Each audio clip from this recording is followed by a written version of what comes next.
Bonjour à tous, aujourd'hui on est ensemble pour cuisiner des hot dogs, une spécialité coréenne, un petit peu comme des pancakes, avec une délicieuse farce à l'intérieur à base de noix, de cannelle et de miel. Vous allez voir, c'est un régal.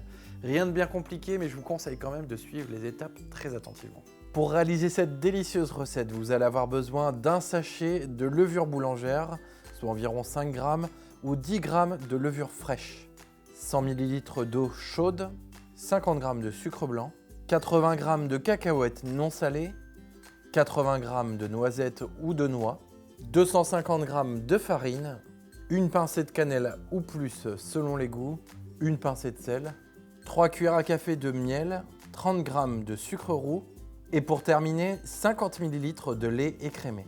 Commençons tout de suite notre recette, récupérons notre eau chaude et on va venir y ajouter notre levure boulangère. On mélange un petit peu à la fourchette et on laisse reposer quelques minutes.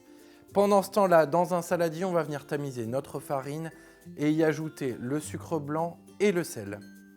On mélange un petit peu à la cuillère avant d'y ajouter notre lait, de remélanger et d'ajouter notre mélange eau et levure.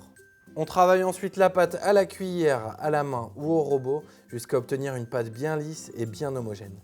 Si besoin, ajoutez un petit peu de farine pour éviter que ça colle trop aux mains. Et ici, on la travaille bien. N'hésitez pas à vraiment bien la pétrir et bien l'écraser entre vos mains. Voilà, notre pâte est maintenant bien lisse. Je vais pouvoir la recouvrir d'un film alimentaire et on va la laisser reposer tranquillement pendant minimum 1 heure à température ambiante. Pendant ce temps-là, venez voir, on s'occupe de faire notre farce. On récupère donc nos noisettes qu'on va venir placer sur le plan de travail et hacher finement avec un couteau. Vous avez vu ici, j'ai décidé d'utiliser des noisettes et des cacahuètes, mais on aurait pu utiliser n'importe quel fruit à coque. Pourquoi pas des noix, des pistaches ou même des noix de cajou. Voilà, niveau texture, c'est pas mal. On va pouvoir y rajouter nos cacahuètes. Et même chose, on continue à bien hacher. Ici, pas d'inquiétude, si les cacahuètes sont hachées un tout petit peu moins finement que nos noisettes, vous allez voir, ça va apporter du croquant et de la texture à nos crêpes coréennes. On récupère tout ça, on place dans un saladier, on y ajoute notre miel, notre sucre roux et notre cannelle. Éventuellement, vous pouvez rajouter 2 à 3 cuillères à soupe d'eau si vous voulez une texture un petit peu plus fondante. Et voilà, notre farce est déjà terminée.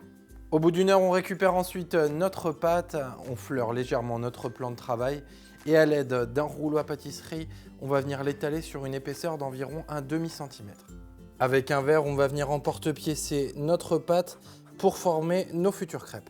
Si jamais il vous reste de la pâte, n'hésitez pas à refaire une boule, l'étaler et recommencer avec l'emporte-pièce. Avec cette quantité de pâte, vous allez pouvoir réaliser entre 13 et 15 galettes, parfait pour un dessert gourmand. Passons maintenant à une des dernières étapes, on va venir fourrer nos crêpes.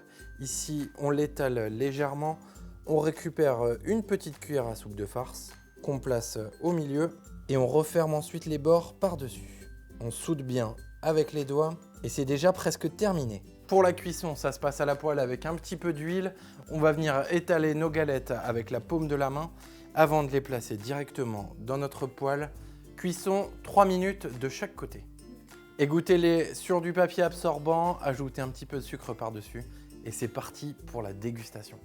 Voilà, vous savez maintenant comment réaliser de délicieux hot dogs coréens. Bon appétit et à très bientôt.